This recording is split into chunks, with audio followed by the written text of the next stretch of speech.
आदिमानस मालिकेच्या आजच्या भागामध्ये आपण पाहत आहोत की आता इथे निरूपा सत्याला रंग लावत असते.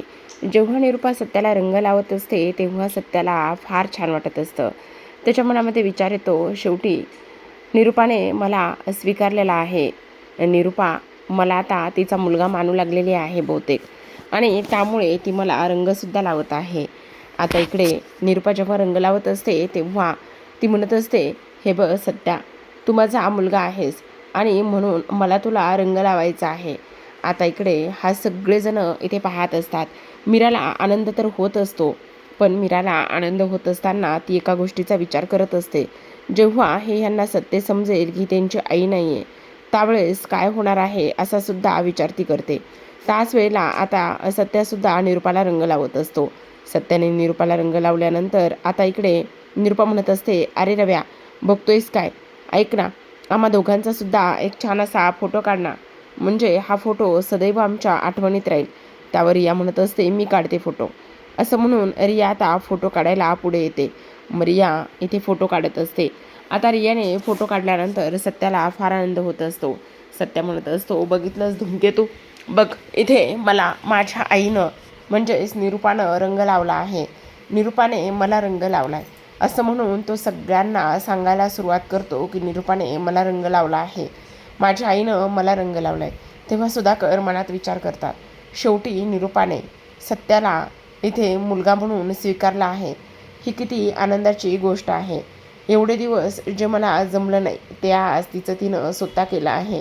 खरंच सत्याला आता जगातली सगळी सुखं मिळो, काही झालं तरी ह्या दोघांच्या नात्याला कोणाची दृष्ट लागायला नको.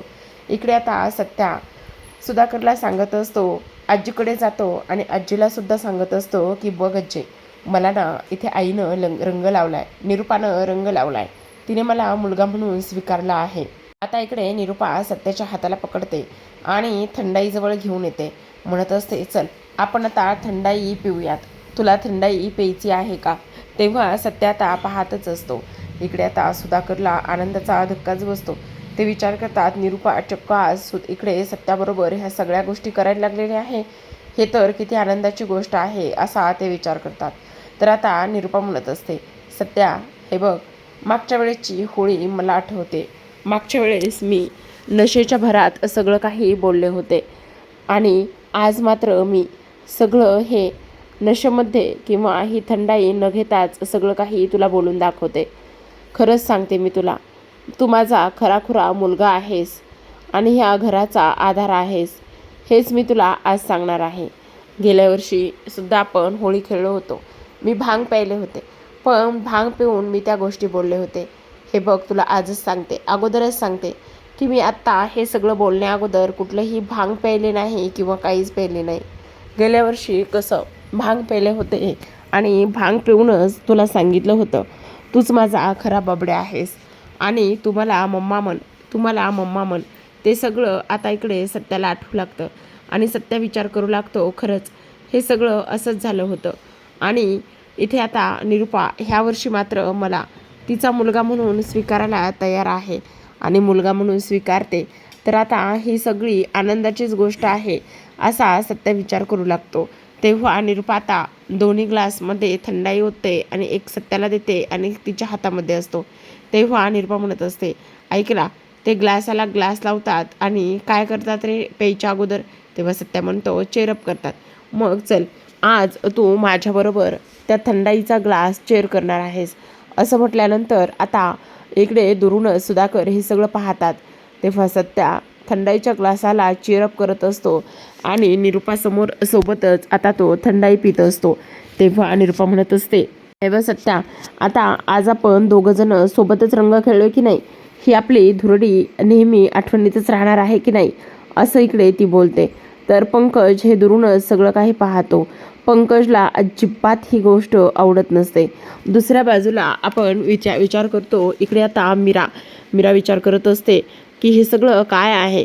जेव्हा त्यांना ही गोष्ट कळेल की ही त्यांची खरी आई नाही आहे, तेव्हा हे किती तुटतील आणि तेव्हा त्यांना सावरणं किती कठीण जाणार आहे असा मीरा विचार करते. तर इकडे दुसऱ्या बाजूला आता सुलतान बिर्याणी घेऊन आलेला असतो. तेव्हा देविका त्याच्याकडे जाते आणि म्हणत असते, हे बघ, आत्ता इथे ही बिर्याणी ठेवलीस ना, आत्ता पटकन इथून गायब व्हायचं, इथे अजिबात थांबायचं नाही, समजलं तुला. तेवढ्यातच ती त्याला बाजूला करते. तर आता इकडे सुधाकर येतात आणि सुधाकर विचारत असतात, काय गं देविका, काय झाले, कोण होता आत्ता इथे? तेव्हा ती म्हणते, नाही नाही बाबा, कोणीच नव्हतं. तुम्हाला असं का वाटतंय? आता तो तर तिथून निघून जातो, पण जो सुलतान तिथे बाजूला लपून बसलेला असतो तो उठतो आणि म्हणत असतो, बापरे, आता ही बिर्याणी कुठं ठेवायची, कोणाला सर्व करायची, कशी करायची सांगता येईल का? तेव्हा ती म्हणते, हे बघ, तुला सांगितलंय ना 4-4 वेळा इथे यायचं नाही म्हणून, आत्ताच्या आत्ता चालता हो बरं इथून. आणि तिला ती आता लपवत असते. तर तिथे आता पंकज आलेला असतो.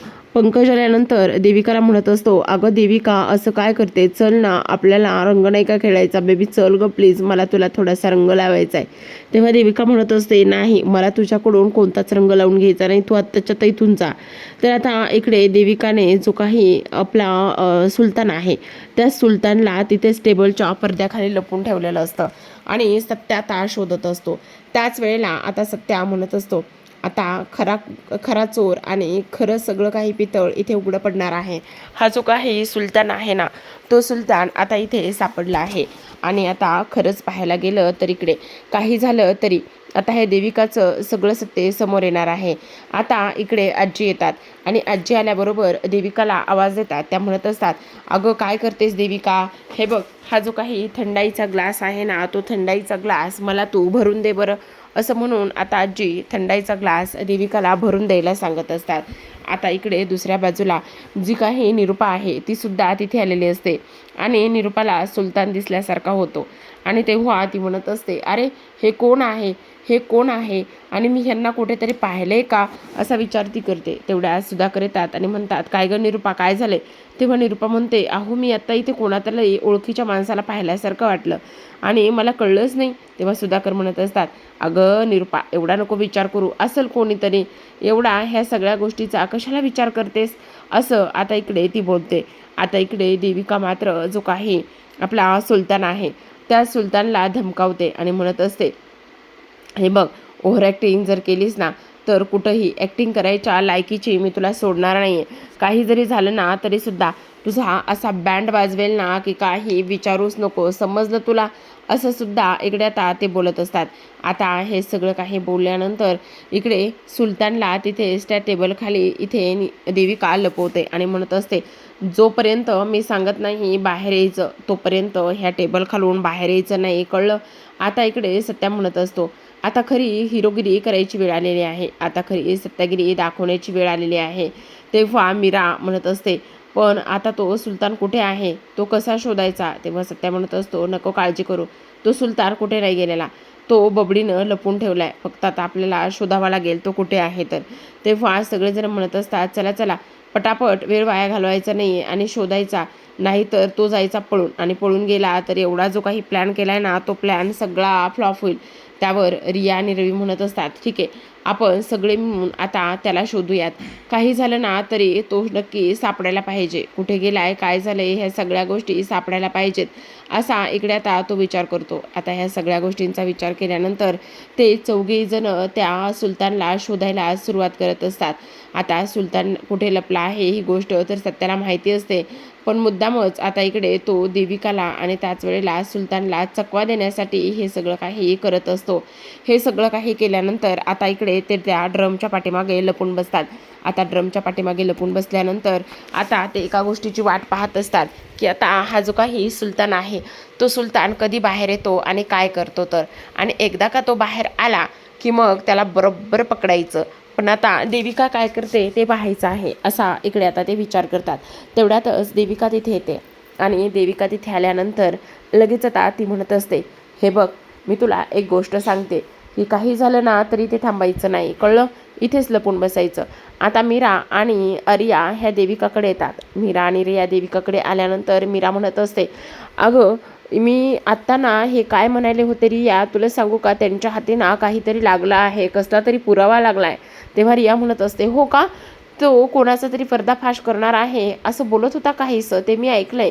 आता देविका फार घाबरते आणि तिला असं वाटत असतं की नाही, आता बहुतेक ना हे लोक माझाच पर्दाफाश करणार आहेत की काय, आणि सत्याला काय लागलंय हाती, म्हणजे सत्याला येथे सुलतान काका हाती लागलाय की काय, असा देविका विचार करते. आणि तेव्हा ती धावतच तिथून दुसरीकडे निघून जाते. आता सत्या म्हणत असतो, आपला तीर बराबे पे निशाने पे लगा आहे. म्हणजे आता बघ ना, जी देविका आहे ना, ती देविका धावतच तिच्या काकाकडे जाईल आणि काहीतरी ती अशी घोडचूक करेल जेणेकरून ती आपल्या चांगल्याच पत्त्यावर पडेल, असं इथे ती बोलत असते. त्याच वेळेला तिला दरदरून घाम येतो आणि रिया तिला म्हणते, काय झालं गं देविका, तुला बरं वाटत नाही आहे का, तुला कसला त्रास होतोय का? तेव्हा ती म्हणते, नाही गं, असं का म्हणतेस? तेव्हा देविकाला रिया म्हणत असते, अगं बघ ना, तुझ्या चेहऱ्यावर किती घाम आलाय, म्हणून म्हटलं की तुला बरं वाटत नसेल तर तसं सांग, बाकीचं सगळं मी हँडल करतो किंवा सगळं काही बघतो, तुला जर खरंच बरं वाटत नसेल तर. तेव्हा देविका म्हणते, नाही गं, मी एकदमच ठणठणीत बरी आहे, मला काळजी करण्याची किंवा इथे कोणालाही काही बोलण्याची गरज नाही आहे. आता देविका हे सगळं काही बोलल्यानंतर ती म्हणत असते, ठीक आहे, चला तुम्ही एन्जॉय करा, मी आलेच. तेव्हा मीरा म्हणत असते, काय झालं, तुझ्या बेबीला तुला रंग लावायचा आहे का? कारण तिने बेबीकडून रंग लावून घेतलेला नसतो किंवा स्वतःला सुद्धा लावू दिलेला नसतो.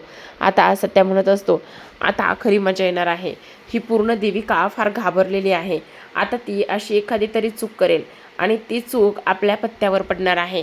म्हणजे बघ ना, आता ती एवढ्या घाबरत पळतच तिकडे गेलेली आहे ना, मग आता काही जरी झालं ना तरी आता सुलतान तो बाहेर आलाच पाहिजे. तिचा तो अंकल बाहेर आला ना तर मग खरा ड्रामा सुरू होणार आहे. आणि बिर्याणीवाला आणि कोंबडी चोर अंकल एकच असून दुसरं तिसरं कोणी नाही, असा विचार आता इकडे सत्या करू लागतो. आता सत्याने ह्या सगळ्या गोष्टींचा विचार केल्यानंतर रवी म्हणत असतो, अरे पण दादा, कसं पकडायचंय, तू नको काळजी करू, बघूया ना आपण काय होतंय. तर दुसऱ्या बाजूला आता इकडे निरुपा सत्यासाठी जेवणाची डिश घेऊन आलेली असते आणि तेव्हा ती म्हणत असते, हे बघ सत्या, खाऊन घे बरं. तेव्हा सत्या म्हणतो, हो हो मी खातो, दे इकडे. तेव्हा निरुपा म्हणत असते, नाही, आज मी माझ्या सत्याला माझ्या स्वतःच्या हाताने भरवणार आहे, खाऊन घे.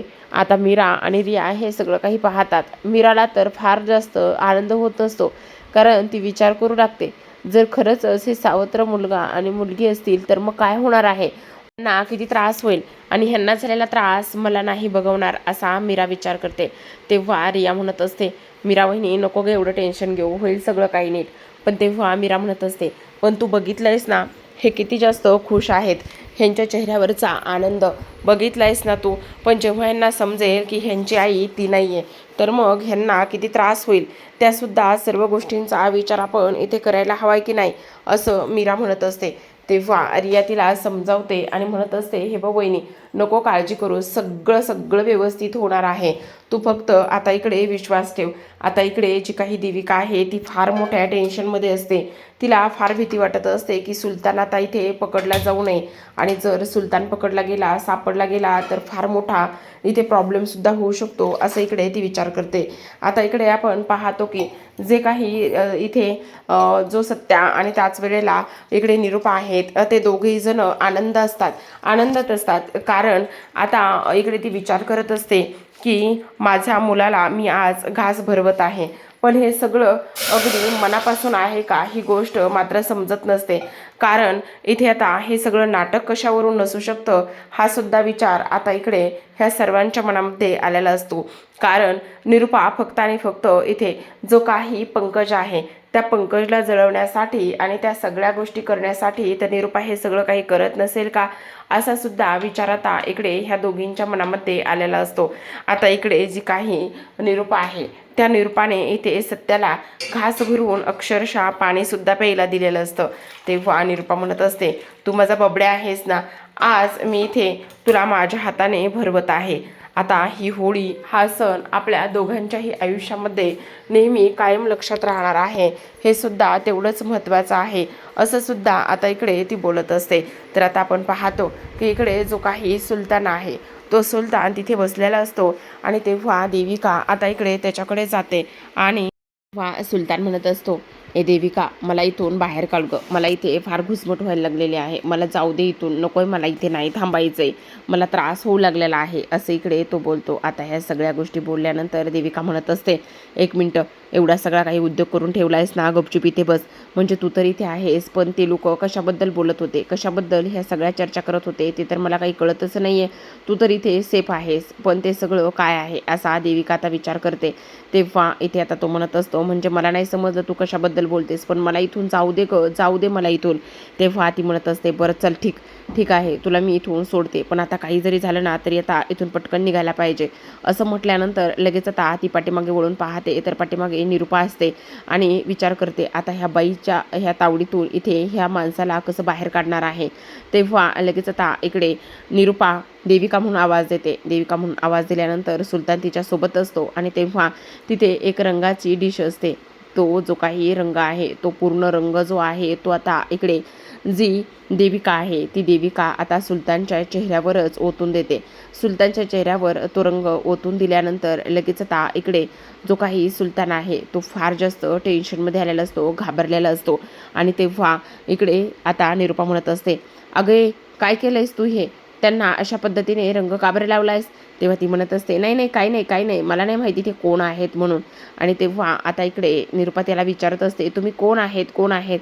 तेव्हा सुलतान नाटक करतो, आवाज नाही येते मला तुमचा आवाज येत नाही, ऐकू येत नाही म्हणजे तो हिंदीमध्ये बडबड करत असतो. आणि तेव्हा ती म्हणत असते तेव्हा सुलतान म्हणत असतो, काय करताय? जाऊ दे, जो कोणी असेल ना तो जाऊ दे. हां, तेव्हा सुलतान म्हणत असतो, हॅपी होली. तेव्हा निरुपासुद्धा म्हणत असते, हां तुम्हाला सुद्धा हॅपी होली. असं म्हणून लगेच आता इकडे सुलतानला देविका तिथून घालून देण्याचं काम करत असते. आता सुलतानला तिथून घालून देण्याचं काम केल्यानंतर ती त्याच्या पूर्ण चेहऱ्यावर रंग लावते आणि पूर्ण चेहऱ्यावर रंग लावल्यानंतर पुन्हा त्या टेबलखालीच त्याला तिथे ती बसवते. आता टेबलखाली बसवल्यानंतर ही लोकं तिथे येतात, कारण ह्या लोकांनी पाहिलेलं असतं की आता देविकाने तिथेच बसवलेलं आहे. तेव्हा सत्यागिरी करतो आणि म्हणत असतो, खरं तर आपल्याला ना बिर्याणीची 5 किलोची जवळपास ऑर्डर द्यायची होती, पण आता इथे ह्या साताऱ्यामध्ये बिर्याणीची ऑर्डर एवढी मोठी कोणाला द्यावा बरं? विश्वासातलं माणूससुद्धा पाहिजे, पण विश्वासातलं माणूस भेटेल की नाही ते सुद्धा कळत नाही. असा इकडे आता तो बोलत असतो. त्याच वेळेला आता इकडे आपण पाहतो की सुलतान बाहेर येतो आणि सुलतान बाहेर आल्याच्यानंतर तो म्हणत असतो, दुसऱ्या कोणालाही ऑर्डर देण्याची काही गरज नाही. मी इथे असताना दुसऱ्या कोणाला ऑर्डर का बरं देताय? मी आहे ना ऑर्डर घ्यायला. तेव्हा लगेच सत्या म्हणत असतो, हो का, तुम्ही आहे ना ऑर्डर घ्यायला? मग चला ना आता तुमचीच ऑर्डर करतो. कारण आता इकडे हा जो काही आपण लपाछपीचा डाव खेळतोय ना तो आता बाद झाला. आता सगळ्यांसमोर सगळं सत्य आलं पाहिजे की नाही? असं म्हणून आता तो जो सुलतान आहे तो सुलतान लगेच आता इकडे सर्वांसमोर त्याला घेऊन जात असतो. कारण हा जो काही सुलतान आहे तो एक कोंबडीवाला आहे, कोंबडी चोर आहे, पण तो काही देविकाचा अंकल नाही आहे. त्याला देविकाने पैसे देऊन इथे आणलेलं असतं आणि त्याचमुळे आता इकडे जो सत्य आहे तो सत्या इकडे आता देविकाच्या मागे लागलेला असतो. इकडे आता देविका विचार करते, नाही आता सगळेजण शांत झालेले आहेत, आता मी एक काम करते, ह्या सुलतानाला पाठवून देते. तेवढ्या तिथे पंकज येतो आणि पंकज म्हणत असतो, बेबी चल ना काहीतरी खाऊन घेऊया, खूप भूक लागली आहे, चल ना प्लीज. त्याच वेळेला देविका म्हणत असते, एक काय रे सतत तुला खायचं काय पडलेलं असतं? तेव्हा तो म्हणत असतो, अगं मी तुला एकदासुद्धा नाही म्हणलो खायला चल म्हणून, आत्ताच तर म्हणतोय, अशी का चिडतेस? तेव्हा ती म्हणत असते, जा मला नाही खायचं. त्यावर लगेच आता पायाने त्या पडद्याला वाजवत असते आणि म्हणत असते, ए सुलतान ये लवकर, चल लवकर बाहेर ये, तुझी इथून जाण्याची वेळ झालेली आहे, पटकन बाहेर ये. असं म्हणून देविका आवाज देत असते. जेव्हा आवाज देते तेव्हा आतून काहीच रिस्पॉन्स येत नाही. त्यामुळे खाली बसते आणि खाली बसून पडदा ओपन करून पाहते तर तिथे काही सुलतान नसतो. आणि सुलतान नसल्या कारणाने तिला आता खूप मोठं टेन्शन आलेलं असतं. हा नेमका सुलतान कुठे गेला? काय झालेलं असेल ह्या सुलतानचं? असा ती विचार करते. आणि इकडे हा जो काही सुलतान आहे तो कोणाच्या हाताला तर लागला नसेल ना, असा सुद्धा विचार तिच्या मनामध्ये येतो. त्याच वेळेला तिला पाठीमागून आवाज येत असतो, देविका म्हणून. आणि तो आवाज असतो निरुपाचा. आता निरुपाचा आवाज आल्यानंतर ती घाबरते आणि म्हणते, बाप रे, म्हणजे हा सुलतान ह्या लोकांना सापडला की काय? आता मी काय उत्तर देऊ त्यांना? कशा पद्धतीने त्यांच्यासमोर सामोरे जाऊ हे मला कळत नाही. असं सुद्धा देविका इथे बोलते. त्या प्रेक्षकांना उद्याच्या भागामध्ये नेहमीप्रमाणेच तो सीन घेतलेला आहे. तो सीन म्हणजे आता सर्वजण बिर्याणी खायला आलेले असतात, पण वाढणार कोण हा प्रश्न असतो. तेव्हा सत्या पडद्यामागं लपलेल्या सुलतानला बाहेर घेऊन येतो आणि तो म्हणत असतो, कोण काय वाढणार? हाच वाढणार आहे. असं म्हटल्यानंतर सगळेजण आश्चर्याचा धक्का बसल्यागतच त्याच्याकडे पाहतात. पण आता देविकाची मात्र चांगली वाट लागणार असते. तर पाहत रहा साधी माणसं. भेटूयात उद्याच्या भागामध्ये. तोपर्यंत धन्यवाद.